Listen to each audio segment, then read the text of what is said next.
Praise the lord. మరోసారి మీ సేవకుడైన యెహోషువ.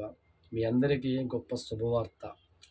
దేవుడు ఆత్మచేత అనేక ప్రాంతాల్లో ప్రభు నామం నడిపించబడుతున్నాం. మరి మీ అందరికీ ఏలూరు ప్రాంత వాస్తులందరికీ శుభవార్త. ఇదిగో ఈ మూడో మంగళవారం మరి దేవుడి నామాన్ని బట్టి మరి వంగేగూడెం క్యాన్సర్ హాస్పిటల్ కొత్తూరు రోడ్డు ప్రాంతంలో యెహోవా అంతర్జాతీయ తైలాభిషేక ప్రార్థన మూడో మంగళవారం మరి రావడానికి సిద్ధపడుతున్నాం. గత నెలలో కూడా మూడో మంగళవారం అక్కడే ఏర్పాటు చేస్తాం.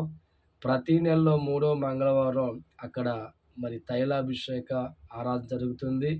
అనేకులు వచ్చి బాగుపడుతున్నారు. అనేకులు మరి పండు అనగా అభిషేకం ద్వారా అభిషేకించబడిన పండు మరి దేవుడు ఆత్మ కలిగిన వాడిగా నా చేతులు తనగా దేవుడు నా చేతులతో వారి నోటికి ఇవ్వడం జరుగుతుంది. దేవుడిచ్చిన వాగ్దానం ఆ పండే వారికి ఫలముగా మారుతుంది అని దేవుడు వాగ్దానం చేశారు. ఎంతోమంది రోగస్తులు బాగుపడుతున్నారు. ఎంతోమంది గర్భఫలం పొందుకుంటున్నారు. ఎంతోమంది సాతాను యొక్క బంధకాల్లోంచి విడిపించబడుతున్నారు. కనుక గమనించండి, ఈ మూడో మంగళవారం నాడు దేవుడి యొక్క ఆత్మచేత ఆ ప్రాంతానికి వస్తుందని ఏలూరు రండి, అనేకులు దీవించబడండి. దేవుడు మిమ్మల్ని మీ కుటుంబాలు ఆస్వాదించును గాక.